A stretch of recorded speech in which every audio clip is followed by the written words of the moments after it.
Before we dive in, disclaimer, Chizzy Flakes. This review is for entertainment, commentary, and storytelling purposes only. Now let me ask you something before we go any further. If the wealth you're enjoying today demands your soul tomorrow, will you still call it success? That single question sits at the heart of Living Sacrifice, a chilling Nigerian movie that refuses to let you watch comfortably. It pulls you in, shakes you, and then asks you to examine your own values long after the final scene fades. Living Sacrifice opens in confusion and fear. A powerful man wakes up screaming, shocked to see a woman standing before him, alive, calm, and terrifyingly familiar. She is the very woman he sacrificed the night before. According to all logic, she should be dead, but she isn't. She calmly tells him the truth. She actually died, but her ancestors sent her back. Not for revenge alone, but for justice. From that moment, the film makes one thing clear. This is not a story where evil walks away smiling. The man at the center of this storm is a wealthy, influential member of a secret brotherhood. He has money, power, women, and fear working for him. But his wealth is not clean. Like many before him, he has paid for success with blood sacrifices, believing that once the ritual is complete, the gods will protect him forever. What he doesn't understand is that not every sacrifice is accepted, and not every spirit stays silent.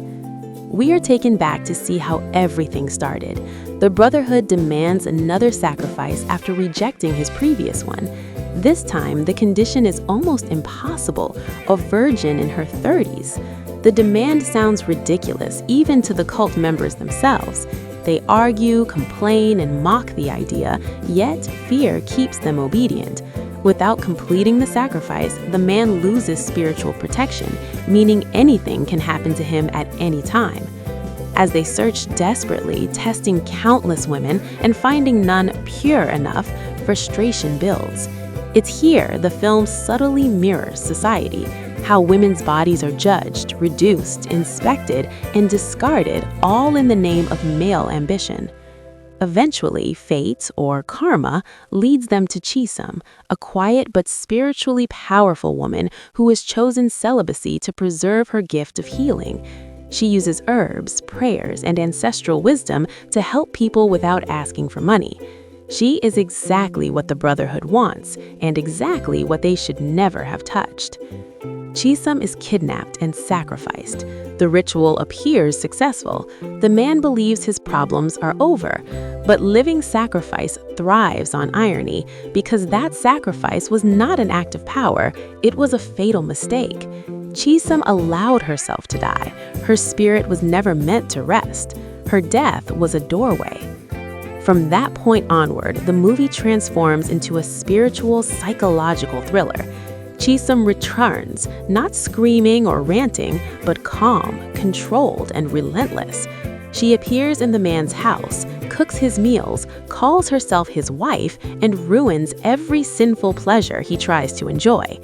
Every woman he brings home sees her. Every deal he signs collapses. His business partners turn against him. His customers disappear.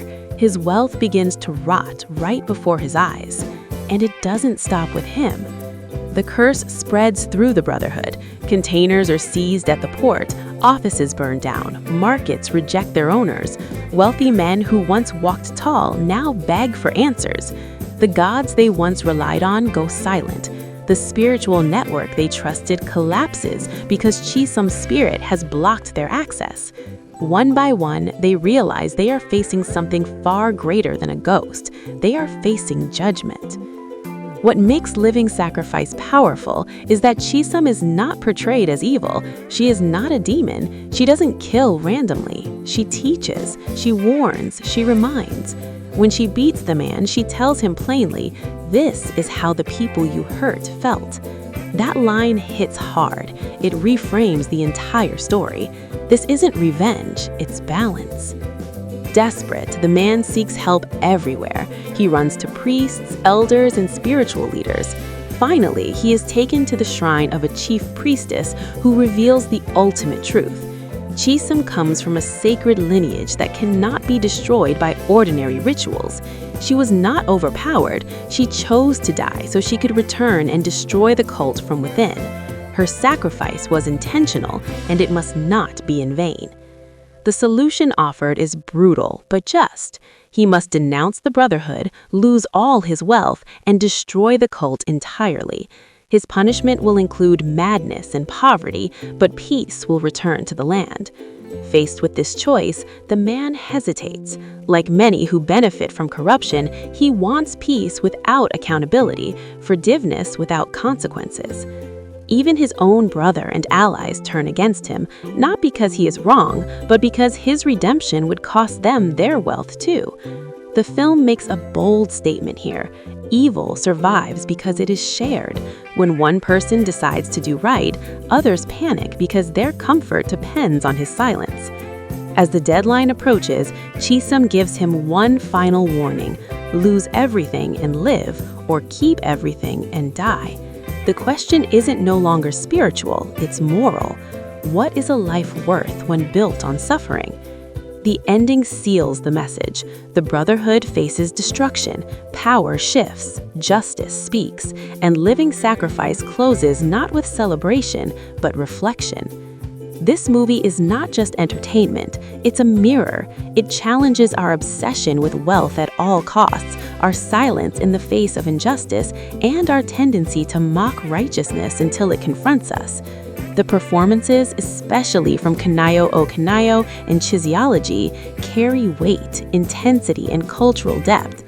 The spiritual elements feel rooted in tradition, not exaggerated fantasy, which makes the story even more unsettling. Now let me ask you, if Chisum knocked on your door today, what would she be coming for? If you enjoyed this kind of deep, story-driven movie breakdown, make sure you check out my channel, Flicks and Feels, where we don't just watch movies, we feel them. Please share this review, drop your thoughts in the comments, and subscribe so you never miss powerful stories like this. Your support keeps the conversation alive. Until next time, remember, some sacrifices expose evil, and some sacrifices end it.